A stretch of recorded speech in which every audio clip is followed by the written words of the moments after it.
Hello दोस्तों, स्वागत है आपका हमारे यूट्यूब चैनल स्टडी विद त्रिभुवन यादव पे। दोस्तों, आज मैं आप लोग के बीच एक नए टॉपिक के साथ फिर से उपस्थित हूँ।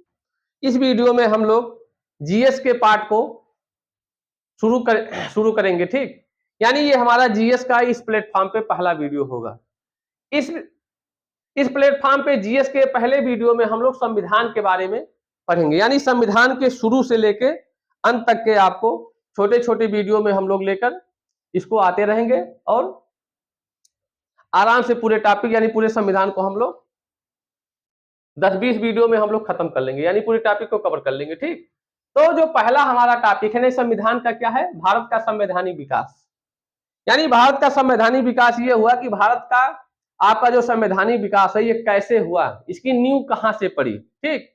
यानी भारत का संवैधानिक विकास जब हम लोग पढ़ना शुरू करते हैं तो आपके जो पहली मतलब जो संवैधानिक सुधार ये जो कानून आए, तो ये आपका माना जाता है कि ईस्ट इंडिया कंपनी की स्थापना जब कब हुई थी, यानी 31 दिसंबर 1600 ईस्वी।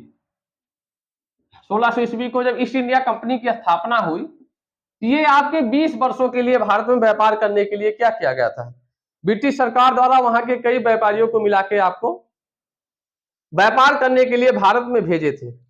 यानी ये पहले जब भारत में आया तो व्यापार करने के उद्देश्य से, लेकिन यहां जब आया ब्रिटिश मतलब ईस्ट इंडिया कंपनी जब यहाँ पे आई तो वो क्या की, व्यापार करने के साथ धीरे धीरे यहाँ के जो राजा या रजवाड़े थे उनके बीच व्यापार करते करते सत्ता में भी क्या किए, ये लोग हस्तक्षेप करना शुरू किए। और सत्ता में हस्तक्षेप करते करते ये लोग कई प्रांतों की सत्ता पे काबिज हो गए। जब वहां की प्रांतों पे सत्ता पे काबिज हुए तो वो नए नए कानून को फिर बनाना शुरू किए। यानी भारत में कानूनों को, जो ब्रिटिश से कानून बनता था वो लाके भारत में उसको थोपने का कार्य शुरू किया। तो ऐसे मतलब इस तरह से हमारा संवैधानिक विकास हुआ और उन कानूनों में आपके ऐसे ऐसे कानून ये लेकर आए। तो ये माना जाता है कि जब पहली बार ये लोग यानी अंग्रेज लोग जो पहली बार ये जहां से महसूस हुआ कि अब आगे के वर्षों में मतलब आपके ब्रिटिश सरकार सत्ता पे काबिज होगी, तो वो पहली घटना आपकी थी कौन सी? प्लासी की घटना, यानी प्लासी का युद्ध। ये आपकी थी प्लासी का युद्ध। तो इस युद्ध से ये मतलब हो गया कि अब भारत में आने वाले दिनों में कौन राज करेगा? अंग्रेज राज करेंगे। ये आपका कब हुआ था? 23 जून 1757 ईस्वी को। 1757 ईस्वी को ये डेट आपका बहुत इंपॉर्टेंट है, प्लासी का युद्ध, ठीक, इतिहास के पर्पज से। और किसके किसके बीच हुआ था? तो सिराजुद्दौला यानी बंगाल का जो उस समय शासक था सिराजुद्दौला, नवाब सिराजुद्दौला के बीच, और वहां के जो तत्कालीन गवर्नर थे बंगाल के, लॉर्ड क्लाइव के बीच हुआ। जिसमें क्या हुआ कि सिराजुद्दौला के जो मतलब सेनापति थे उनके विश्वासघात के कारण क्या हुआ, लॉर्ड क्लाइव विजय हुआ, यानी अंग्रेजों का क्या हुआ, विजय हुआ। तो यहाँ ये लोग बंगाल पे काबिज हो गए। बंगाल पे काबिज होने के यानी ये मतलब इस युद्ध से ये तय हो गया था कि आने वाले दिनों में अंग्रेज भारत पे शासन करेंगे। अगली जो आपकी घटना होती है जिससे ये तय हो जाता है कि अब आने वाले दिनों में भारत पे अंग्रेज ही शासन करेंगे, वो घटना हमारी थी बक्सर का युद्ध। यानी कौन सी युद्ध थी? बक्सर का युद्ध। बक्सर का युद्ध जो आपका हुआ था, बक्सर का युद्ध, बक्सर के युद्ध में आपका ये हुआ 22 अक्टूबर, ये युद्ध का डेट है 22 अक्टूबर 1764 ईस्वी, ठीक। 1764 ईस्वी को हुआ 22 अक्टूबर बक्सर का। किसके किसके बीच हुआ? तो अवध के नवाब, बंगाल के नवाब और जो मुगल सल्तनत उस समय थी, तीनों की संयुक्त सेनाएं किससे क्या किए? अंग्रेज से, मतलब तीनों सेनाएं मतलब ये एक होकर अंग्रेज से युद्ध किए।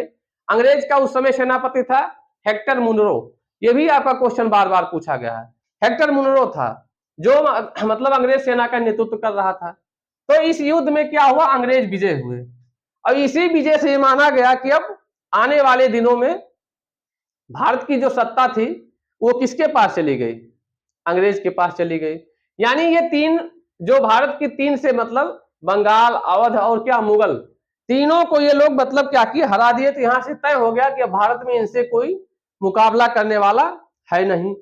तो आपका यहां से तय हो गया कि क्या हुआ कि अंग्रेज अब शासन करेंगे। जब बंगाल की सत्ता पे लोग काबिज हुए तो फिर वो लोग धीरे धीरे फिर एक कानून बनाना अपना शुरू किए। ठीक, तो उन्हीं कानूनों से जो हमारा ये कानून बना, उन्हीं कानूनों को हम लोग पढ़ते हैं किसके अंतर्गत, संवैधानिक विकास के अंतर्गत। ठीक, तो संवैधानिक विकास को हम दो भागों में बांटकर पढ़ेंगे। कितने भागों में, दो भागों में। ठीक, पहला भाग हमारा होगा कंपनी द्वारा शासन, यानी पहले तो कंपनी, ये जो कंपनी आपकी बन के आई थी ईस्ट इंडिया कंपनी, उसके द्वारा पहले शासन किया गया। ठीक, लेकिन एक घटना जब घटी तो उसके द्वारा जब शासन किया गया तो आपके कुल ये 7 एक्ट आए, यानी 7 एक्ट को पारित किया।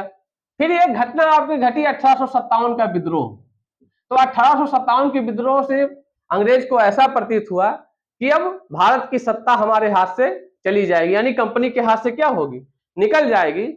तब ब्रिटिश सरकार ने ये मतलब फैसला किया कि अब जो भारत की सत्ता होगी सीधे कहां होगी, ब्रिटिश सरकार के हाथों में होगी या ब्रिटिश ताज का शासन। तो उसको हम पढ़ते हैं ब्रिटिश क्राउन या ब्रिटिश ताज का शासन। तो उसके अंतर्गत भी कुछ अधिनियम आए, यानी 7 अधिनियम आए। ठीक, इसको हम लोग बारी बारी से पढ़ेंगे। तो एक एक अधिनियम को पहले हम इसको जान लेते हैं, फिर इसके बाद इसके बारे में हम लोग डीप जाके पढ़ेंगे किस अधिनियम में कौन से कानून या कौन से नियम आपके दिए गए थे। ठीक, इसमें जो सबसे पहला आपका हम लोग पढ़ते हैं कंपनी के शासन के अंतर्गत कौन कौन से एक्ट आपके या कानून आए थे। तो पहला जो हमारा ये है रेगुलेटिंग एक्ट 1773 ईस्वी। ठीक, यानी पहला जो एक्ट हमारा पारित हुआ रेगुलेटिंग एक्ट 1773 ईस्वी। दूसरा हमारा पारित हुआ एक्ट ऑफ सेटलमेंट 1781 ईस्वी। ठीक, ये एक्ट ऑफ सेटलमेंट आपका जो आया था, ये रेगुलेटिंग एक्ट के कमियों को मतलब सुधार करने के लिए या दूर करने के लिए मतलब क्या हुआ, आया था। ठीक, अगला जो आपका है पीटर्स इंडिया एक्ट 1784। फिर आपका चौथा है चार्टर एक्ट 1792। अगला यानी पांचवा आपका है क्या, चार्टर एक्ट 1813। फिर आपका है चार्टर एक्ट 1833। फिर आपका है चार्टर एक्ट 1800 क्या है मतलब ये चार्टर एक्ट 1818 कितना 53 आपका है ये। ठीक, यानी ये कंपनी के शासन के द्वारा हम लोग 7 कानून यानी 7 अधिनियम आपके आए, 7 एक्ट आए। अब इसमें जो ब्रिटिश क्राउन या ब्रिटिश ताज का जो मतलब अंतर्गत जो आपके कानून आए थे, वो आपका पहला था क्या, भारत शासन अधिनियम 1858 ईस्वी। यानी भारत शासन अधिनियम 1858 ईस्वी, ये 1857 के विरोध के जस्ट बाद आपका आया। ठीक, फिर आपका आया भारत परिषद अधिनियम 1861। फिर आपका तीसरा आया भारत परिषद अधिनियम 1892। फिर आपका आया भारत परिषद अधिनियम 1909 ईस्वी। ठीक, 1909 ईस्वी, इसी को बोला जाता है मानले मिंटो सुधार या फूट डालो राज करो। ठीक, जिसमें अंग्रेज क्या किए थे कि मुस्लिम प्रतिनिधित्व को मतलब क्या दिए थे, अलग से एक निर्वाचन व्यवस्था की व्यवस्था कर दिए थे। ठीक, तो उसी को कहा गया फूट डालो राज करो। फिर अगला आपका आया था भारत शासन अधिनियम 1919, जिसको मांटेगू चेम्सफोर्ड सुधार भी कहा जाता है। ठीक, यानी इसका दूसरा नाम क्या है, मांटेगू चेम्सफोर्ड सुधार। इसको बोला जाता है कि भारत परिषद अधिनियम 1909 को मतलब बोला जाता है मार्ले मिंटो सुधार। फिर आपका जो छठवां है भारत शासन अधिनियम 1935। फिर आपका अंतिम जो है 7वां यानी भारत स्वतंत्रता अधिनियम 1947। यानी भारत स्वतंत्रता अधिनियम 1947 के द्वारा क्या हुआ, भारत स्वतंत्र हो गया। ठीक, यानी 14 अगस्त 1947 को पाकिस्तान आजाद हुआ और 15 अगस्त 1947 को अपना देश भारत आजाद हुआ। ठीक, तो ये जो अधिनियम आपके आए, अब इसको हम एक एक अधिनियम इसके बारे में मतलब डीप जाके हम लोग पढ़ेंगे। ठीक, यानी एक एक अधिनियम को हम लोग अब देखेंगे। तो आइए हम लोग देखते हैं पहला क्या, रेगुलेटिंग एक्ट 1773 के बारे में क्या है, इसके बारे में यानी क्या क्या इसमें इंपॉर्टेंट पॉइंट आपका है उसको हम लोग जान लें। तो आइए हम लोग जो कंपनी के अंतर्गत क्या है रेगुलेटिंग एक्ट 1773, इसको सबसे पहले हम लोग जानते हैं। यानी इसमें जो आपका सबसे पहला जो कानून आया किसके अंतर्गत, रेगुलेटिंग एक्ट 1773 के अंतर्गत जो पहला आपका कानून आया, क्या आया, इसमें यह कहा गया कि बंगाल का गवर्नर यानी क्या होगा, बंगाल का गवर्नर अब क्या होगा, बंगाल का गवर्नर, बंगाल का गवर्नर जनरल बना दिया गया। ठीक, गवर्नर जनरल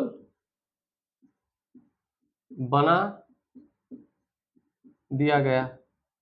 यानी इस एक्ट के द्वारा 1700 रेगुलेटिंग एक्ट 1773 के द्वारा बंगाल के गवर्नर को बंगाल का गवर्नर जनरल बना दिया गया। ठीक, आपका इसमें दूसरा जो काम आपका हुआ वो हुआ क्या कि बंबई तथा मद्रास प्रेसिडेंसी को, यानी मुंबई या बंबई कहिए, कि बंबई तथा मद्रास प्रेसिडेंसी को, मद्रास प्रेसिडेंसी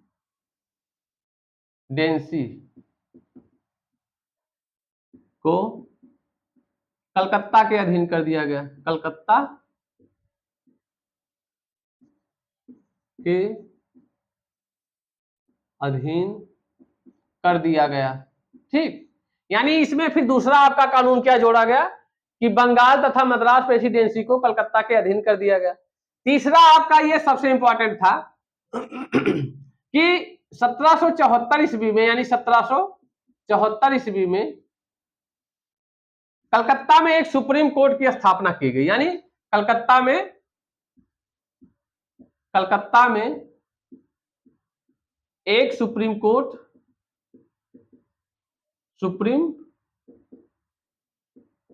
की स्थापना की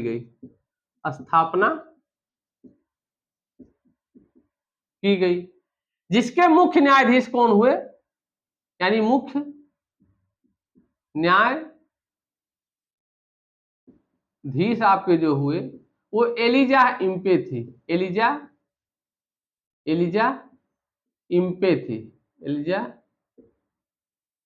इम्पे।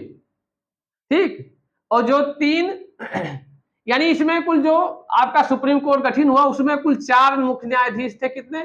4 न्यायाधीश थे, जिसमें से एक आपका क्या हुआ, मुख्य न्यायाधीश था, और 3 जो आपके अन्य न्यायाधीश कौन कौन थे? 3 जो अन्य न्यायाधीश थे, अन्य न्यायाधीश आपके कौन कौन से थे? ये थे मतलब हाइड, लिमेस्टर और एक आपके थे चेम्बर्स। कौन थे? चेम्बर्स। ठीक, ये 3 आपके अन्य न्यायाधीश थे। एक आपके थे ये कौन, एलिजा एम्पे क्या थी, मुख्य न्यायाधीश। और सन 74 में आपका ये गठन हुआ। कुल 4 न्यायाधीश थे। मुख्य न्यायाधीश आपकी एलिजा एम्पे थी और 3 जो अन्य न्यायाधीश थे, हाइड थे, लिमेस्टर थे और चेम्बर्स थे। ठीक, और आपका जो चौथा मतलब सबसे बड़ा काम इसमें हुआ था, यानी अंतिम जो आपके इसमें केवल 4 ही पॉइंट मतलब इंपॉर्टेंट है, यानी रेगुलेटिंग एक्ट 1773 के अंतर्गत आपके कुल 4 पॉइंट इंपॉर्टेंट है। चौथा पॉइंट जो आपका है इसमें यह कहा गया कि कंपनी के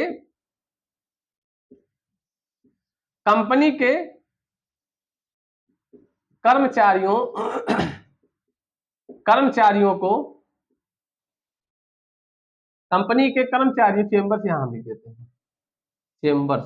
ठीक, कंपनी के कर्मचारियों को क्या हुआ, कंपनी के कर्मचारियों को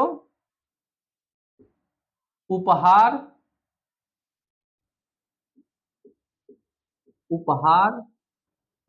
तथा भारतीयों से ये था रिश्वत, ऐसे लिखे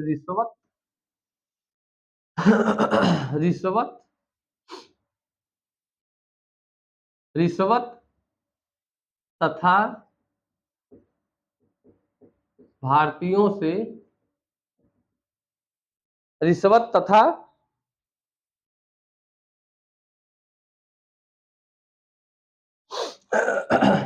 तथा भारतीयों से उपहार लेने पर प्रतिबंध लगा दिया गया। लेने पर प्रतिबंध लगा दिया गया। ठीक, लगा दिया गया।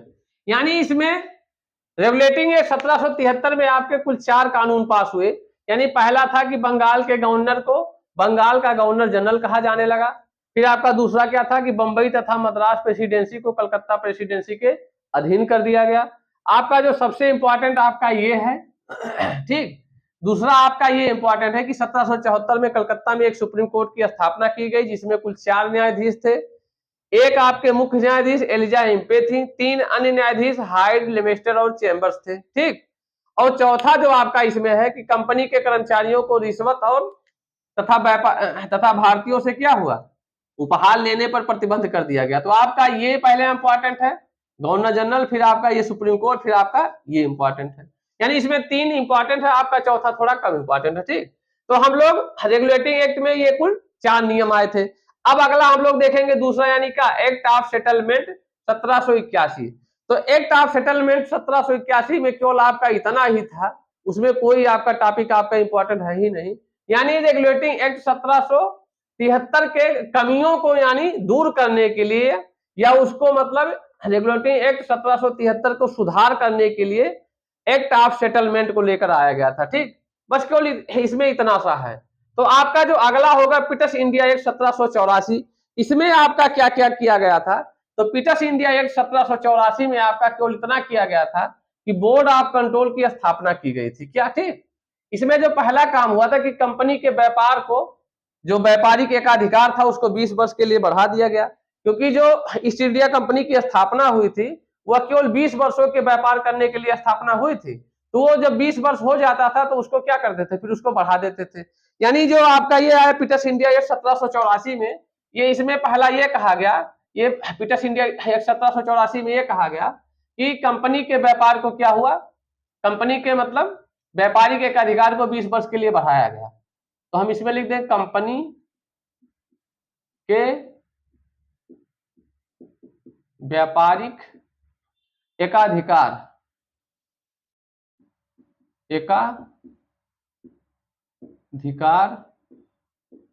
को 20 वर्षों के लिए बढ़ाया गया। ठीक, ये आपका केवल इतना सामान्य जानकारी हमको रखना, ये आपका इंपॉर्टेंट है नहीं। दूसरा पॉइंट इसमें यह हुआ कि बोर्ड ऑफ कंट्रोल की स्थापना की गई। क्या, बोर्ड ऑफ कंट्रोल की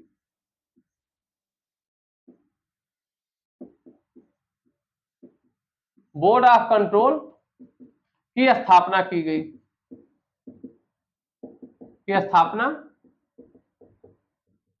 ठीक, यानी इसमें कुल केवल 2 टॉपिक है जो आपका कुछ इंपॉर्टेंट कह सकते हैं। तो ये बोर्ड ऑफ कंट्रोल की स्थापना की गई किसके अंतर्गत, पिटस इंडिया एक्ट 1784 के अंतर्गत। ठीक, अब अगला हम लोग देखेंगे क्या, चार्टर एक्ट 1792।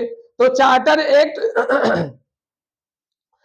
एक्ट जो आपका 1792 93, एक मिनट हम चेक कर लेते हैं, रुकिए, ये आपका 93 है, इसको संशोधन कर लीजिए, क्या है ये 93 है, यानी कितना 1793। ठीक, ये गलती से हम 92 लिख दिए थे, इसको आप संशोधन कर लिए 93 है। यानी इसके अंतर्गत केवल आपका एक काम हुआ था, यही जो बोर्ड ऑफ कंट्रोल की स्थापना की गई थी किसके अंतर्गत, पिटस इंडिया एक्ट 1784 के अंतर्गत। केवल इसमें इतना कहा गया कि बोर्ड ऑफ, यानी यही जो बोर्ड ऑफ कंट्रोल था, बोर्ड ऑफ कंट्रोल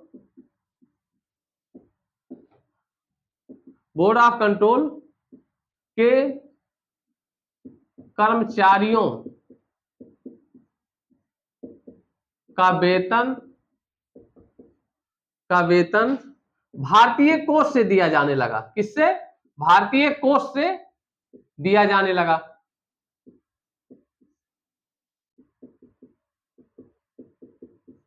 इसमें क्या हुआ कि बोर्ड ऑफ कंट्रोल की स्थापना तो हुआ पिटस इंडिया एक्ट 1784 के द्वारा, लेकिन चार्टर एक्ट 1793 के द्वारा आपका यह कहा गया कि बोर्ड ऑफ कंट्रोल के कर्मचारियों का वेतन कहां से होगा, भारतीय कोष से दिया जाएगा। ठीक, ये किससे होगा, भारतीय कोष से दिया जाने लगा। ठीक है, अगला आपका आता है चार्टर एक्ट 1813, जो आपका इंपॉर्टेंट है। इसमें 3-4 टॉपिक है, वो आपका इंपॉर्टेंट है। आइए हम लोग देखते हैं क्या, यानी हमारा इसमें चार्टर एक्ट 1813, यानी किसको हम लोग पढ़ रहे हैं, चार्टर एक्ट 1813 में कौन कौन से आपके प्रावधान किए गए। यानी चार्टर एक्ट 1893 को हम लोग देख चुके, जिसमें आपका क्या था, केवल उसमें केवल ये था कि बोर्ड ऑफ कंट्रोल के कर्मचारियों का वेतन कहां से दिया जाने लगा, भारतीय कोष से। अब हम लोग देखेंगे पांचवा चार्टर एक्ट 1813 के बारे में, मतलब कौन कौन से प्रावधान किए गए। तो इसमें जो सबसे पहला और बहुत इंपॉर्टेंट आपका, ये आपका जो है वेरी वेरी इंपॉर्टेंट है, ठीक, ये आपके परीक्षाओं में बार बार पूछा गया है। इसमें जो आपके चारों लिखे गए हैं, यानी जो शुरू के तीन, ये पहला दूसरा तीन, ये तीनों बहुत ही इंपॉर्टेंट है, चौथा आपका थोड़ा कम इंपॉर्टेंट है, ठीक। यानी जो इसमें पहला कहा गया ये कि इस एक्ट के द्वारा, यानी किस एक्ट 1813 के द्वारा, चार्टर एक्ट 1813 के द्वारा कंपनी के व्यापारिक एकाधिकार को समाप्त कर दिया गया। यानी जो कंपनी का व्यापारिक एकाधिकार था उसको समाप्त कर दिया गया। लेकिन आपका उसमें कहा गया कि चाय तथा चीन के साथ व्यापार को जारी रखा गया। यानी चाय का व्यापार और चीन, यानी जो चीन देश हमारा, उसके साथ आपका क्या हुआ, व्यापार को जारी रखा गया, ठीक। यानी ये बेहद इंपॉर्टेंट है, मतलब है ये आपका परीक्षाओं में ऐसे पूछता है कि कंपनी के व्यापारिक एकाधिकार को कब समाप्त किया गया, तो 1800 चार्टर एक्ट 1813 के द्वारा, ठीक। अभी जब हम लोग 33 पढ़ेंगे तो उसमें यह पूछता है कि कंपनी के व्यापारिक एकाधिकार को पूर्णतः कब समाप्त किया गया, ठीक, तो वो आपका 1833 हो जाएगा।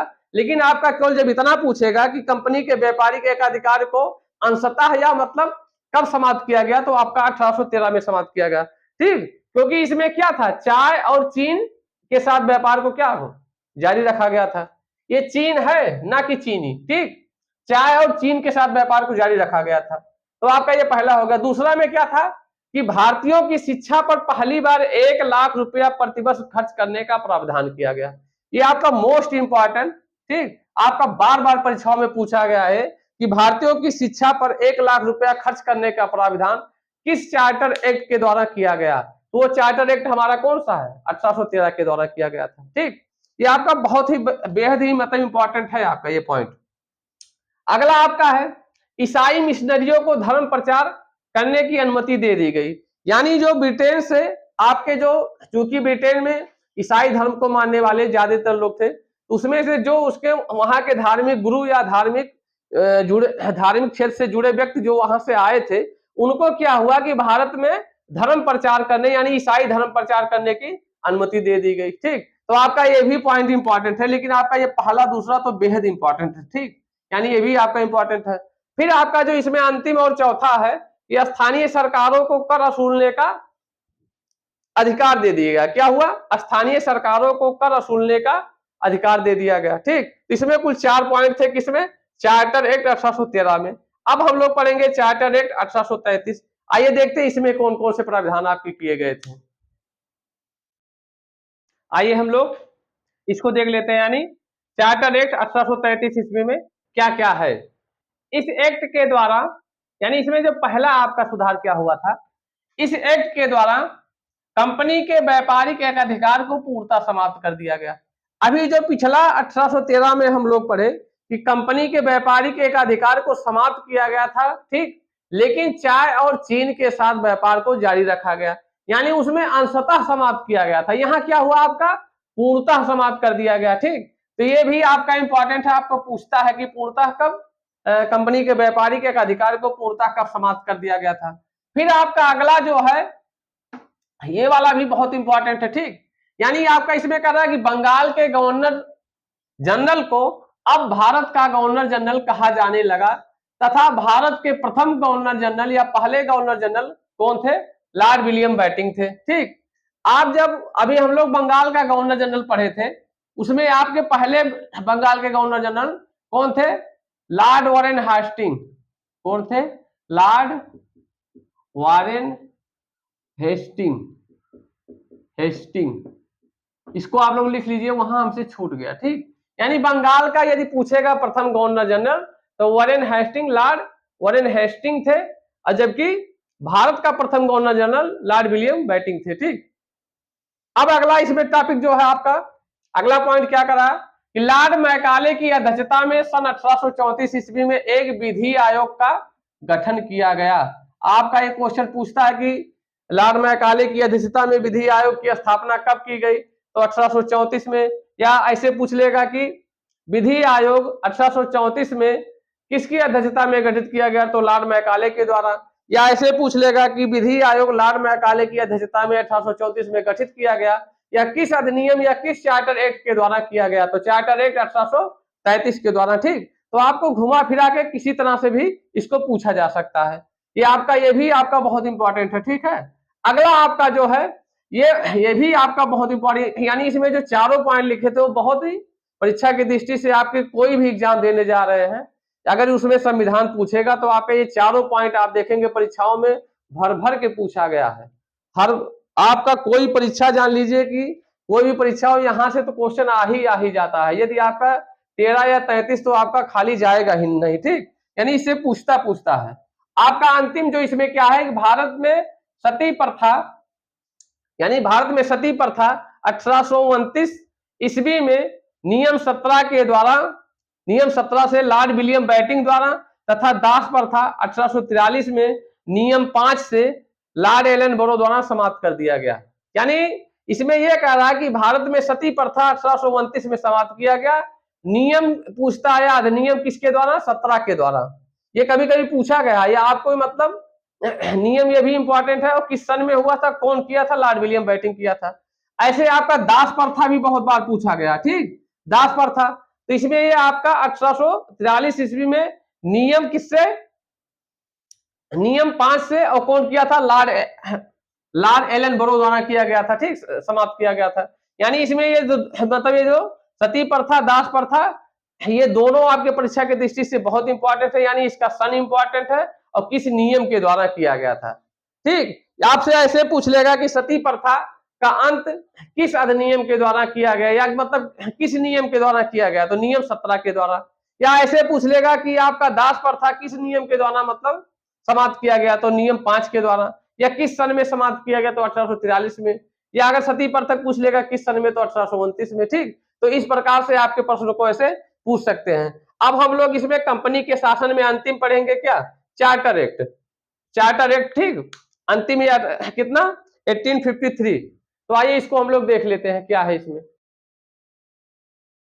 इस एक्ट यानी चार्टर एक्ट 1853 ईस्वी में आपके कौन कौन से प्रावधान किए गए, तो इसमें केवल 2 इंपॉर्टेंट आपके प्रावधान है जो आपके परीक्षा की दृष्टि से इंपॉर्टेंट है। ठीक है, तो कई प्रावधान, लेकिन जो हमारी परीक्षा की दृष्टि से आपके 2 ही प्रावधान इंपॉर्टेंट है। पहला आपका है कि सिविल सेवकों के लिए खुली प्रतियोगी परीक्षाओं का क्या हुआ, आयोजन किया गया। ठीक, यानी पहली बार सिविल सेवकों के लिए क्या हुआ कि खुली प्रतियोगी परीक्षाओं का आयोजन किया गया था। ठीक, जो कि आपको इसीलिए इस मतलब चार्टर एक्ट को क्या कहा जाता है, मैग्ना कार्टा कहा जाता है। किसका, शिक्षा का मैग्ना कार्टा कहा जाता है। ठीक, यानी इस एक्ट मतलब किस चार्टर एक्ट को, चार्टर एक्ट 1853 को आपको क्या कहा था, शिक्षा का मैग्ना कार्टा भी कहा जाता है, इसका दूसरा नाम है। यानी इसमें इसलिए कहा गया था मैग्ना कार्टा कि सिविल सेवकों के लिए खुली प्रतियोगी परीक्षाओं का आयोजन पहली बार किया गया था। ठीक, जो कि आपके ब्रिटेन में हुआ था, आगे चल के फिर भारत में भी आयोजन मतलब होने लगे। ये आपका जो पहला खुली प्रतियोगी परीक्षा हुआ था भारतीयों के लिए, वो पहले सबसे पहले ब्रिटेन में आयोजित की गई थी। ठीक, और फिर आपका दूसरा जो काम हुआ था, इस एक्ट के द्वारा विधायी शक्तियों को कार्यपालिका की शक्तियों से अलग कर दिया गया। यानी ये टॉपिक आपका, ये पॉइंट आपका इंपॉर्टेंट है। ठीक, ये भी इंपॉर्टेंट है परीक्षा की दृष्टि से, लेकिन ये आपका इसमें ज्यादा इंपॉर्टेंट है। इसमें यह था कि इस एक्ट के द्वारा विधायी शक्तियों को कार्यपालिका की शक्तियों से अलग कर दिया गया। ठीक, तो इस वीडियो में हमने क्या किया, कंपनी के द्वारा जो मतलब कंपनी के जो शासन मतलब था, यानी इसके अंतर्गत जितने भी एक्ट या चार्टर एक्ट थे उसको हम लोग देखें। अगले वीडियो में हम लोग देखेंगे ब्रिटिश ताज या क्राउन के शासन के। ठीक, यानी उसमें भी कुल 4 अधिनियम मतलब आए हैं, सॉरी 7 अधिनियम कुल आए हैं, उसको हम लोग देखेंगे। उम्मीद करते हैं इस वीडियो में संविधान का जो पहला हम लोग भारत का संवैधानिक विकास को देखें, आपको अच्छे से समझ में आया होगा। ठीक, यदि हमारे प्रस्तुत करने में या कहीं त्रुटि हुई हो तो आप कमेंट बॉक्स में जरूर बताएं। ठीक, और अपने दोस्तों को इस वीडियो को ज्यादा से ज्यादा शेयर करें और लाइक करें, सब्सक्राइब करें। ठीक, हमारे चैनल को, और मिलते हैं इसमें अगले टॉपिक को हम लोग ब्रिटिश क्राउन या ब्रिटिश ताज के शासन के अंतर्गत। तब तक के लिए धन्यवाद।